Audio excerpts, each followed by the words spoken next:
Bumi adalah planet ketiga di tata surya bagian dalam. Karena lokasi geografisnya yang unik. Kebetulan berada di zona layak huni tata surya. Dan memiliki atmosfer. Sehingga permukaan bumi tertutup oleh lapisan air cair yang tebal. Di seluruh permukaan, sekitar 70,8% area tertutup oleh air cair. Sisanya 29,2% terdiri dari daratan dan pulau-pulau. Menurut statistik ilmuwan, total cadangan air di bumi mencapai 1,386 miliar kilometer kubik.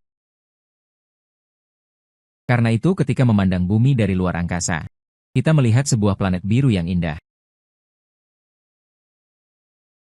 Lalu dengan begitu banyaknya air di bumi, ada satu pertanyaan yang selalu membingungkan orang. Yaitu dari mana sebenarnya air-air ini berasal? Tentang dari mana air di bumi berasal, selalu ada berbagai pendapat. Hingga saat ini, dunia ilmu pengetahuan umumnya mengakui dua teori. Mereka masing-masing adalah teori asal bumi sendiri dan teori asal dari meteorit. Kita tahu, molekul air terdiri dari 2 atom hidrogen dan 1 atom oksigen. Sedangkan matahari adalah bintang generasi kedua. Karenanya pada masa awal tata surya, sudah terdapat banyak unsur hidrogen dan oksigen. Lalu melalui kombinasi mereka membentuk air. Hanya saja pada periode awal semuanya berbentuk es. Setelah matahari terbentuk, es-es ini bersama sisa debu nebula mulai berkumpul dan bertabrakan akibat gravitasi. Lalu saling bertumbukan seperti bola salju. Volumenya semakin besar. Demikianlah terbentuk planet-planet utama tata surya. Termasuk bumi kita. Seiring kelahiran bumi purba, suhu permukaan awalnya sangat tinggi. Air-air ini menguap naik akibat suhu tinggi. Lalu membentuk awan. Sementara aktivitas geologi bumi yang berlangsung lama juga mengeluarkan air dari batuan dalam, melalui bentuk letusan gunung berapi dibawa ke udara. Akhirnya mereka jatuh dalam bentuk hujan. Stasiun Ilmu Pengetahuan Luar Angkasa. Menurut penelitian para ilmuwan menemukan, pada awal bumi pernah turun hujan yang berlangsung selama 10 juta tahun. Hanya saja awalnya suhu permukaan bumi tinggi. Hujan akan terus menguap dan jatuh berulang kali. Dan sampai sekitar 4 miliar tahun yang lalu. Setelah permukaan bumi secara bertahap mendingin, air akhirnya tertahan di permukaan bumi. Tapi ada ilmuwan yang berpendapat, air yang dibawa oleh teori asal-usul bumi tidak dapat membentuk sungai, danau, dan laut seperti sekarang. Diduga sebagian air lainnya dibawa oleh komet. Yaitu teori asal-usul meteorit dari luar. Di atas kita mengatakan pada awal kelahiran tata surya, hidrogen dan oksigen bereaksi membentuk air. Pada saat yang sama mereka bergabung dengan debu membentuk banyak komet.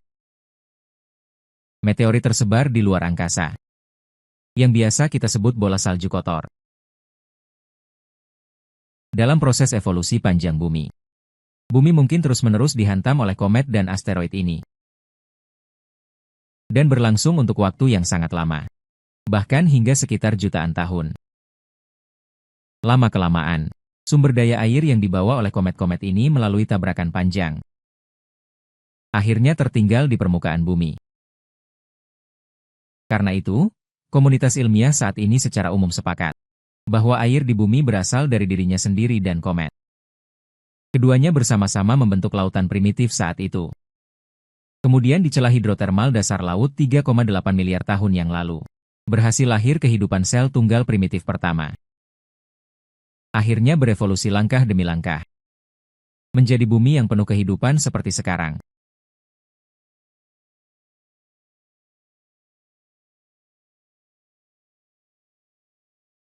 Jika ditanya fenomena astronomi paling menakutkan di alam semesta, Suezhan, maka tidak diragukan lagi adalah ledakan supernova. Ledakan supernova adalah bintang bermassa besar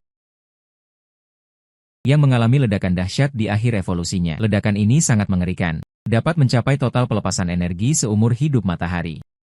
Pada saat ledakan terjadi, radiasi elektromagnetiknya dapat menerangi seluruh galaksi, dan dalam ledakan tersebut, juga mengancam kehidupan dalam jangkauan tertentu di sekitarnya. Dapat dibayangkan betapa mengerikannya ledakan semacam ini. Dan yang mengkhawatirkan adalah, ketika kita menengadah ke langit malam, kita dapat melihat bintang yang hampir mati. Dan jaraknya tidak terlalu jauh dari kita. Dialah Betelgeuse. Betelgeuse bisa dibilang salah satu bintang paling mudah dikenali di langit malam musim dingin, terletak di rasi Orion. Karena berbeda dengan bintang lain di rasi Orion, warnanya agak kemerahan, maka ia sudah menjadi bintang super raksasa merah. Ini juga berarti ia sedang berada di ambang kematian. Betelgeuse, jaraknya hanya 640 tahun cahaya dari kita, massa dan volumenya sangat menakjubkan. Kira-kira lebih dari 16 kali massa matahari, volumenya mampu menampung ratusan juta matahari. Jika kita menukar matahari dengan Betelgeuse, volumenya akan melampaui orbit Jupiter. Planet seperti Venus, Bumi, Mars akan ditelannya. Seandainya Betelgeuse meledak, maka kita akan melihat bintang yang sangat cemerlang di langit. Magnitudo semu bisa mencapai 13. Kecerahannya bahkan hanya kedua setelah bulan. Masih terlihat di siang hari. Karena itulah Betelgeuse selalu menjadi objek perhatian para astronom. Pada tahun 2019 hingga 2020, 11-12, astronom menemukan perubahan kecerahan Betelgeuse. 4. Stasiun Sains Antariksa. 9. 3. Stasiun Sains Luar Angkasa. 9. 10. 11. 12. Stasiun Sains Luar Angkasa. Tapi kemudian para astronom belajar menggunakan penelitian teleskop sangat besar Observatorium Selatan Eropa menemukan stasiun sains. Alasan Betelgeuse kali ini tiba-tiba terang dan redup adalah karena Betelgeuse menyemburkan sejumlah besar materi yang tersebar ke luar angkasa, lalu mendingin dan menghalangi cahaya. Sehingga di bumi kita melihat penurunan kecerahan setelahnya. Debu materi ini kembali menghilang. Kita melihat kecerahan normal kembali. Sampai di sini banyak orang mungkin punya pertanyaan. Karena Betelgeuse sudah lepas dari tahap deret utama. Lalu kapan tepatnya dia akan meledak? Kita tahu massa Betelgeuse sangat besar. Baru akan benar-benar memasuki tahap kematian, dan saat ini dia sedang mengalami fusi helium ke karbon. Oleh karena itu menurut perkiraan, Betelgeuse masih dapat terbakar sekitar ratusan ribu hingga 1 juta tahun. Saat inti helium habis terbakar, akan beralih dari fusi karbon ke unsur besi. Dan unsur besi tidak dapat terus menghasilkan energi. Hal ini akan menyebabkan inti tidak lagi mampu menahan keseimbangan gravitasinya sendiri. Pada akhirnya inti mulai runtuh. Materi luar terlempar dan terjadi ledakan supernova. Stasiun Sains Antariksa lalu membentuk nebula yang indah dan spektakuler. Stasiun Sains Antariksa di pusatnya hanya menyisakan objek paling mengerikan di alam semesta.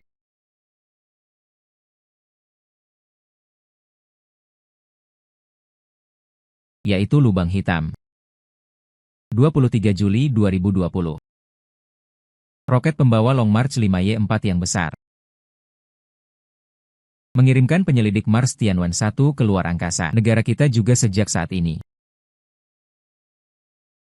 Secara resmi memulai misi eksplorasi ke Mars setelah perjalanan panjang sekitar 7 bulan, menempuh jarak 55 juta kilometer, serta 3 bulan penerbangan orbit mengelilingi Mars. Akhirnya berhasil mendarat di planet gurun merah ini. Pada 15 Mei 2021, Tianwen-1 mendarat di area pendaratan yang dipilih sebelumnya di selatan Utopia Planitia Mars. Ini berarti misi eksplorasi Mars pertama Cina berhasil mendarat di Mars dengan sukses sempurna. Dapat dikatakan ini adalah tonggak sejarah dalam penerbangan antariksa Cina. Mewakili teknologi antariksa Cina yang telah berada di garis terdepan dunia. Meskipun menurut pandangan kita, Tianwen-1 sejak hari peluncurannya hingga pendaratan di Mars terasa semuanya berjalan lancar. Namun kenyataannya seluruh proses sangat sulit. Di mana tugas paling berat dapat dikatakan adalah proses pendaratan. Karena Mars sangat jauh dari bumi. Lingkungan permukaannya keras. Waktu tunda komunikasi mencapai belasan menit. Ini berarti Tianwen-1 selama periode pendaratan ini akan menyelesaikan tugas pendaratan sepenuhnya secara mandiri. Setelah memasuki atmosfer Mars.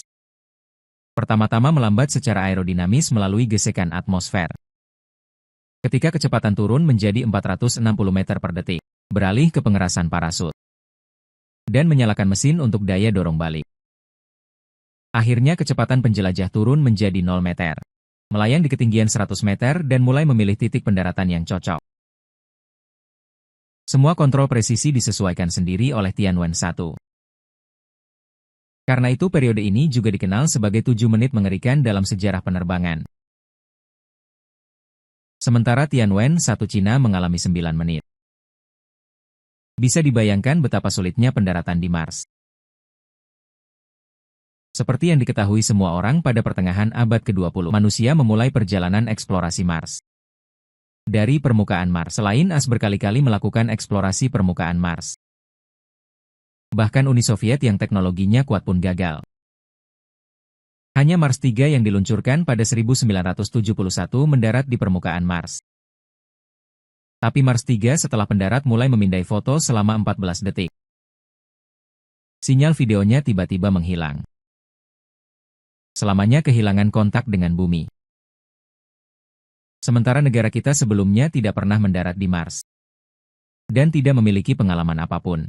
Tetapi hanya dengan 1 kali percobaan berhasil mendarat. Dan sekaligus mencapai 3 tujuan mengorbit Mars. Mendarat serta menjelajah permukaannya. Hal ini menunjukkan teknologi antariksa kita hampir berada di tingkat teratas dunia.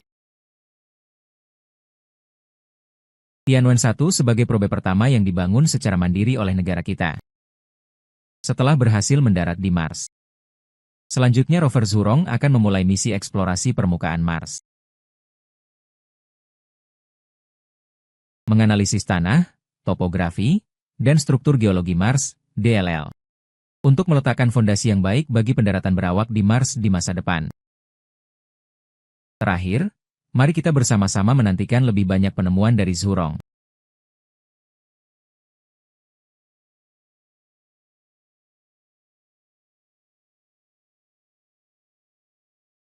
Bima Sakti adalah galaksi raksasa dengan diameter 160.000 tahun cahaya. Memiliki 200.400 miliar bintang. Di antara begitu banyak bintang, volume dan massa mereka juga berbeda-beda. Ada katai merah dengan massa kecil. Ada katai kuning dengan massa sedang. Dan ada juga hiperraksasa biru dengan massa lebih besar. Ini seiring kemajuan astronomi. Kita mengetahui bintang-bintang ini. Meskipun hanya benda langit yang bersinar dan memancarkan panas, sebenarnya mereka juga memiliki usia hidupnya sendiri. Nasibnya akan menuju jalan kepunahan. Namun panjang pendek usia hidup mereka tergantung pada perbedaan massa mereka sendiri. Artinya semakin kecil massanya semakin panjang usianya. Semakin besar massanya semakin pendek usianya. Karena suhu dan tekanan internal bintang bermassa kecil relatif rendah. Reaksi nuklirnya relatif lembut. Dalam kondisi ini kecepatan pembakaran bahan bakar akan sangat lambat. Sehingga dapat sangat memperpanjang usia bintang. Sedangkan bintang bermassa besar memiliki tekanan dan suhu internal yang sangat tinggi. Sehingga reaksi nuklirnya sangat keras. Ini menyebabkan konsumsi bahan bakarnya sangat cepat. Karena itu usia bintang bermassa besar sangat singkat. Seperti usia bintang katai merah bisa mencapai ratusan miliar tahun. Tapi usia bintang hiperraksasa biru hanya puluhan juta tahun. Masa hidupnya bisa mencapai sekitar 10 miliar tahun. Sejak kelahiran hingga sekarang, telah terus-menerus membakar selama hampir 4,6 miliar tahun. Artinya masa hidup matahari masih memiliki waktu lebih dari 5 miliar tahun. Lalu ketika 5 miliar tahun kemudian, bahan bakar matahari benar-benar habis. Dengan cara apa akan berakhir? Sebenarnya matahari sama seperti bintang deret utama lainnya. Utamanya terdiri dari unsur hidrogen. Di dalamnya setiap saat terjadi reaksi termonuklir 4 atom hidrogen bergabung menjadi satu atom helium. Reaksi ini setiap detiknya sekitar 4 juta ton materi berubah menjadi energi yang dilepaskan, memberikan cahaya dan panas untuk seluruh tata surya. Karena alasan inilah, seiring berjalannya waktu, unsur hidrogen matahari akan semakin berkurang. Astronom berdasarkan model evolusi tata surya memperkirakan, dalam sekitar 4 miliar tahun, matahari akan memasuki fase raksasa merah. Karena sebelum memasuki tahap raksasa merah, unsur hidrogen di inti hampir habis. Hanya tersisa unsur helium yang telah mengalami fusi. Matahari pada saat ini akan menjadi sangat tidak stabil. Karena tidak ada lagi sumber energi, inti tidak dapat lagi menahan keseimbangan gravitasinya sendiri. Kemudian mulai menyusut. Dalam proses penyusutan ini, suhu dan tekanan inti matahari akan semakin tinggi. Ketika mencapai suhu yang sangat tinggi, maka terpiculah kondisi fusi unsur helium. Kemudian unsur helium inti akan memulai reaksi fusi baru, yaitu proses fusi dari helium menjadi karbon. Dan pada saat ini juga akan terjadi fenomena helium flash yang mengerikan. Materi lapisan luar matahari, juga karena tekanan radiasi yang sangat tinggi, akan mengembang hingga 200 kali diameter. Pada saat itu Bumi, Merkurius, dan Venus akan ditelannya.